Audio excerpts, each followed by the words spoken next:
There are fairly constant elements of style in Hindu art.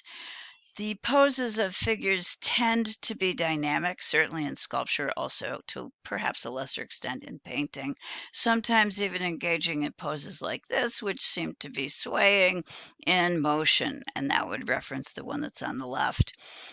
Our figures tend, as we've already seen, to have multiple hands and arms and carry attributes. In addition to that, there are smoothly rounded surfaces, flowing contours, and we do get a sense of sensuousness. No emphasis on internal anatomy. That isn't what the Hindu artist is focusing on. Instead, it's the exterior, the flowing surfaces, the sense of energy and dynamism. And with it, often, particularly when the figure is swaying in a triple bend pose, we get a sensuousness as well. And yes, folks, I am suggesting that this rather fat, pot bellied, elephant headed figure does, under the surface of things, have a sensual quality or nature, which is simply inherent in Hindu art. So, who is this figure? What is it we're looking at? And can I explain him? His name is Ganesh or Ganesha. He is the god of good beginnings. He's also associated with, I'm going to say, good fortune and good luck. He is the son of Shiva and Parvati, and he's associated with good beginnings. So, when you go to a temple to Shiva, you should expect to find a statue of Ganesh at the doorway. You'll make an offering to Ganesh before you actually go into the temple of his father. And that will ensure that your visit will be a good one, that you'll do everything in the best possible way and it will obtain the best results. And that will include, one might hope, seeing the god, confronting and connecting with the great god Shiva. So Ganesh is associated with protecting passageways, doorways, good beginnings, but he's also associated with removing obstacles for you from your pathway when you undertake a new beginning.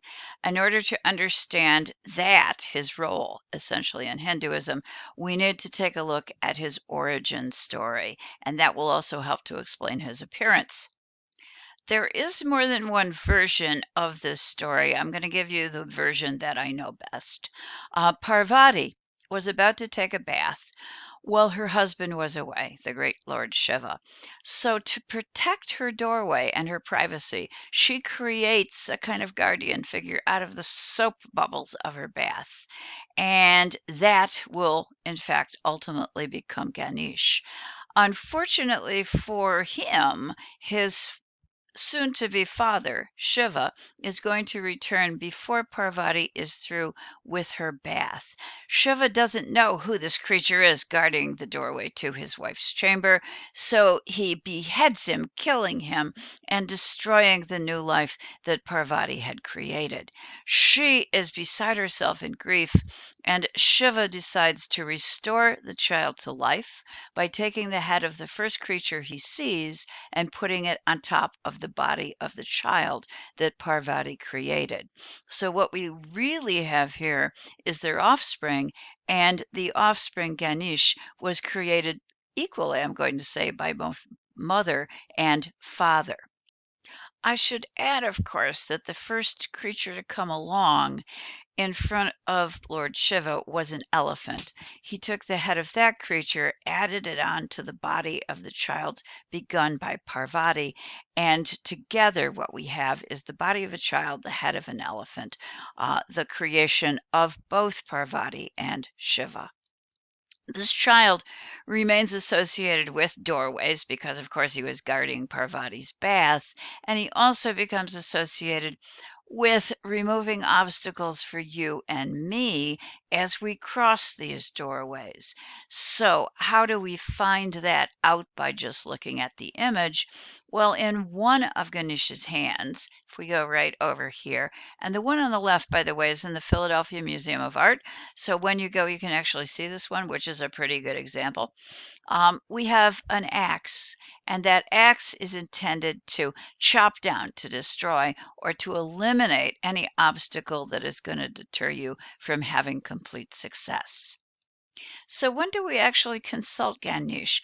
Well, he is one of the most popular Hindu deities, and if you travel in India, you will see many shrines all over the place to this really, I'm going to say really important, but personable and a god who is someone who's easy to connect with.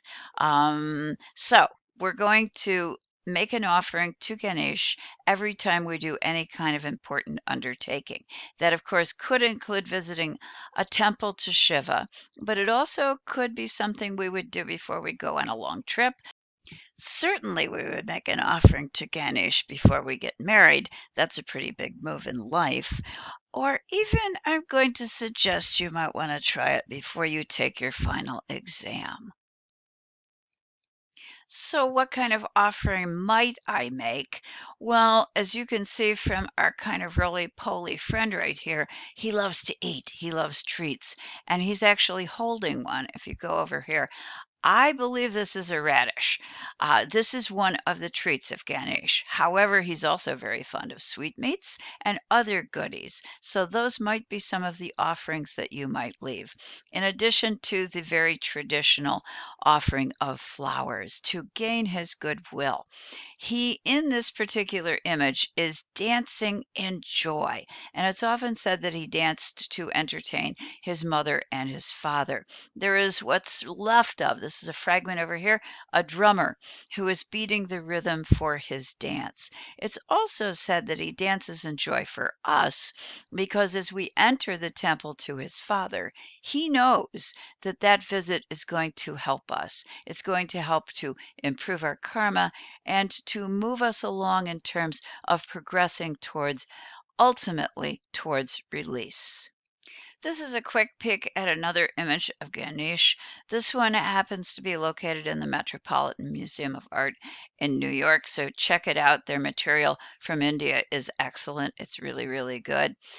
This is one I wanted you to see because it's photographs that I took on one of my visits, recent visits to the Met. The Metropolitan, everybody knows, is a kind of intercultural destination because it's in New York City and a lot of tourists come there, including, I'm going to assume, Hindus who are visiting from India. And what would you do if you're a Hindu visiting? Well, one of the things you'd want to see would be the collection of art from India. Now, we can't in the Metropolitan Museum of Art leave sweetmeats. That's just not going to happen. But what we can do is leave the offering of money. And on more than one occasion, if you look up here, this is the base of the essentially the throne of Ganesh, the pedestal on which he is located. There's money that's been left as an offering that would be acceptable. And as I said, I've seen this in the Met on more than one occasion. So this is a vibrant belief system. It is functioning today, and even Indian tourists going to the Met are going to engage in that because, of course, you want your visit to the United States to go well. This is Nandi, the mount or the vehicle of the great god Shiva. Each of the major gods has a vehicle, a mode of transportation, if you want to think of it that way, to get from place to place. And that mount or vehicle is in some way related or connected to the qualities or the history of that particular divine being. In case of Shiva, because of his masculinity, his potency, his cosmic power and authority, his vehicle is a bull. And a bull, a horned animal associated with strength, power, and masculinity, is in fact an appropriate choice for Shiva. This image of Nandi that I used in our introductory page in Canvas is typical and you will find one very similar to it in the Philadelphia Museum of Art.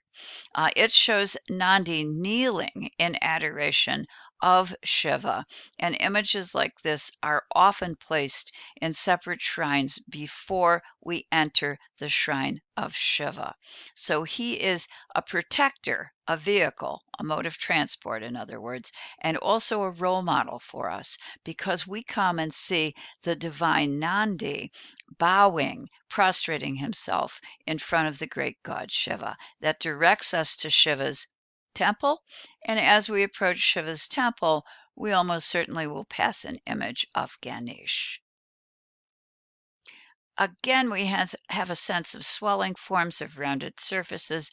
We don't worry a whole lot about anatomical accuracy. If you come up here, I can't tell you what goes on with this joint. It's kind of like one of those compressing, folding straws that we see that just bends in the center. The Hindu artist is more interested in the rounded flowing surfaces and the dynamism than he is about the anatomical accuracy. Nandi's importance in the Hindu pantheon is at least in part responsible for the Hindu respect for cows that I think everybody in the West is pretty familiar with. So why else might there be a respect, a reverence for cows? Well, and what we have up on the screen right now is a painted image of a cow being treated with respect, being adorned, but also being fed. And the one on the right is a photograph. If you go to India today, it is still possible to see this kind of display in the streets.